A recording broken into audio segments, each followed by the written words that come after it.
اور یہ ان کو یہ کفالت جو ملی تھی وہ ایک قرآن اندازی کے ذریعے سے، یعنی قرآن اندازی کی گئی جس میں حضرت زکریا علیہ السلام کا نام آیا، اور حضرت زکریا علیہ السلام جو تھے وہ سب سے بہتر کفیل بن سکتے تھے۔ تو جب کبھی زکریا ان کے حجرے میں جاتے تو ان کے پاس روزی رکھی ہوئی پاتے، تو وہ پوچھتے اے مریم یہ روزی تمہارے پاس کہاں سے آئی؟ وہ جواب دیتی کہ یہ اللہ کے پاس سے ہے، بے شک اللہ جسے چاہے بے شمار روزی دیتا ہے۔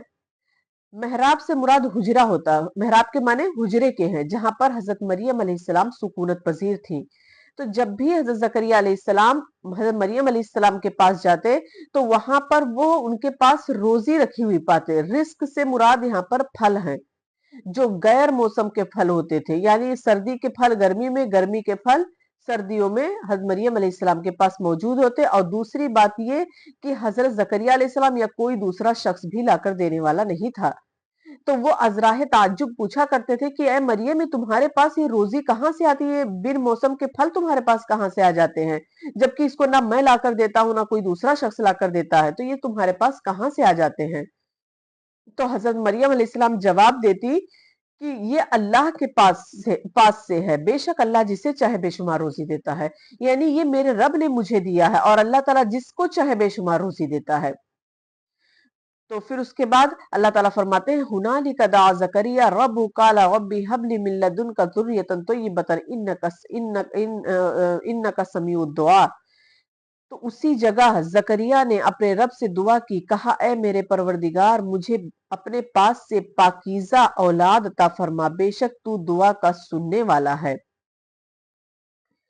اب اس کے بعد بن موسم کے پھل دیکھ کر حضرت زکریا علیہ السلام چونکہ بہت زیادہ بوڑھے تھے اور ان کی بیوی بانجھ تھی، تو لہٰذا تب بھی انہوں نے دل میں آرزو کی کہ کاش میرا وہ رب جو مریم کو بن موسم کے پھل دے سکتا ہے تو مجھے اولاد کیوں نہیں دے سکتا۔ تو انہوں نے اپنے دل میں آرزو ظاہر کی اور اللہ تعالیٰ سے عاجز و انکساری کی، لہٰذا اللہ سبحانہ وتعالیٰ نے ان کی دعا قبول فرما لی۔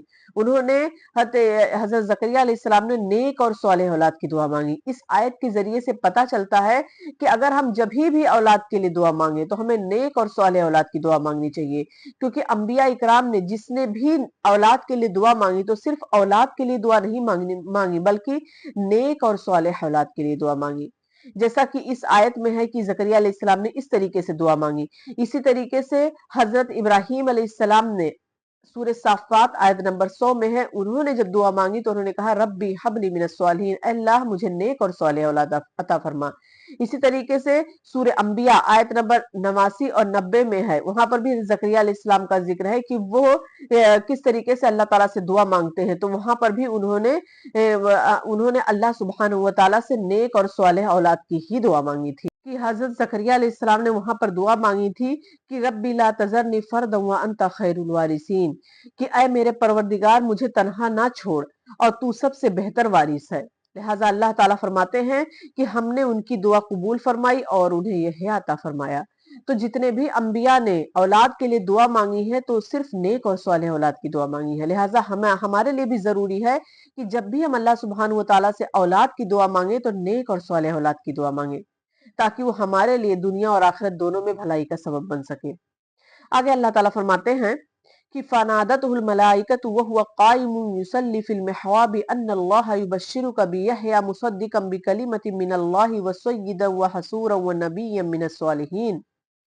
اللہ تعالیٰ فرماتے ہیں کہ پس فرشتوں نے اسے آواز دی جبکہ وہ حجرے میں کھڑے نماز پڑھ رہے تھے کہ اللہ تجھے یحییٰ کی یقینی خوشخبری دیتا ہے، یعنی انہوں نے ان کے دل میں جو آرزو تھی انہوں نے اللہ سبحانہ وتعالیٰ کے سامنے اپنی آرزو رکھی اور اللہ تعالیٰ سے عجز و انکساری اختیار کی، لہٰذا اللہ تعالیٰ نے ان کی دعا قبول فرمائی اور فرشتوں کے ذریعے سے ان کو خوشخبری سنائی حضرت یحییٰ علیہ السلام کی۔ حضرت یحییٰ علیہ السلام کو اللہ تعالیٰ نے نبی بنا کر بھیجا۔ اللہ تعالیٰ ان کی تعریف کرتے ہوئے اللہ سبحانہ وتعالیٰ فرماتے ہیں کہ جو اللہ کے کلمے کی تصدیق کرنے والا سردار ضابط النفس اور نبی ہے، نیک لوگوں میں سے ہے۔ اللہ کے کلمے کی تصدیق سے مراد یہ ہے کہ حضرت عیسیٰ علیہ السلام کی تصدیق ہے۔ اس سے پتہ چلتا ہے کہ حضرت یحییٰ علیہ السلام حضرت عیسیٰ علیہ السلام سے بڑے تھے اور ایک قول کی روح سے دونوں خالہ زاد تھے اور دونوں نے ایک دوسرے کی تائید کی۔ اس کے بعد اللہ تعالیٰ فرماتے ہیں قال رب انا یکونی لی غلام وقد بلغنی الکبر وامرأتی عاقر قال کذالک اللہ یفعل ما یشاء۔ کہنے لگے یعنی زکریا علیہ السلام کہنے لگے اے میرے رب میرے یہاں بچہ کیسے ہوگا، میں بالکل بوڑھا ہو گیا ہوں اور میری بیوی باج ہے۔ فرمایا اسی طرح اللہ جو چاہتا ہے کرتا ہے۔ یعنی جب ان کو فرشتوں نے آ کر اللہ کے حکم سے خوشخبری سنائی تو وہ ایک دم تعجب میں آ گئے اور انہوں نے کہا اللہ میں اتنا بوڑھا ہو چکا ہوں، میری بیوی باج ہو چکی ہے، تو مجھے اولاد کیسے ہو سکتی ہے؟ یہ تو ناممکن سی بات لگ رہی ہے۔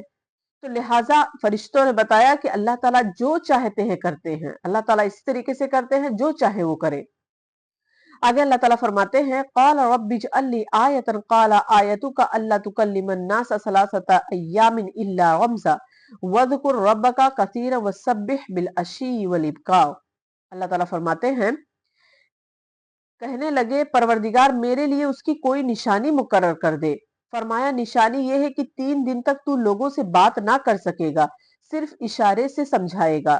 تو اپنے رب کا ذکر کثرت سے کر اور صبح و شام اسی کی تسبیح بیان کرتا رہے۔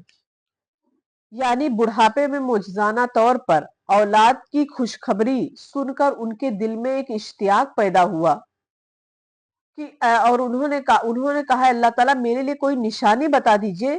تو اللہ تعالیٰ نے فرمایا کہ اے زکریا تم 3 دن تک لوگوں سے بات نہیں کر سکو گے، یعنی کوئی بیماری نہیں ہوگی، بس تم صرف 3 دن تک لوگوں سے بات نہیں کر سکو گے اور اپنی بات کو سمجھانے کے لیے تم اشارے کنائے کرو گے، مطلب اشاروں سے اپنی باتیں لوگوں کو سمجھاؤ گے۔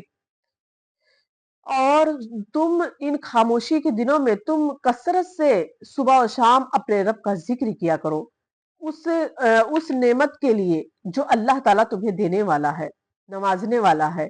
اس آیت کے ذریعے سے پتہ چلتا ہے کہ اگر اللہ سبحانہ وتعالیٰ ہمیں کوئی بھی نعمت دیتے ہیں تو سب سے پہلے ہمیں اپنے رب کا شکر ادا کرنا چاہیے کہ اس نے اتنے عظیم نعمت سے ہمیں نوازا۔ ہمیں سب سے پہلے اللہ کا شکر ادا کرتے ہوئے اس نعمت کو لینا چاہیے جس طریقے سے حضرت زکریا علیہ السلام نے کیا۔ آخر میں اللہ تعالیٰ سے دعا ہے کہ اللہ تعالیٰ ہمیں کہنے سننے سے زیادہ اس پر عمل کرنے کی توفیق عطا فرمائے، ہمارا خاتمہ بالخیر کرے اور ہمیں اسلام کی حالت میں دنیا سے اٹھائے۔ آمین۔ وآخر دعوانا ان الحمد للہ رب العالمین، والسلام علیکم ورحمۃ اللہ وبرکاتہ۔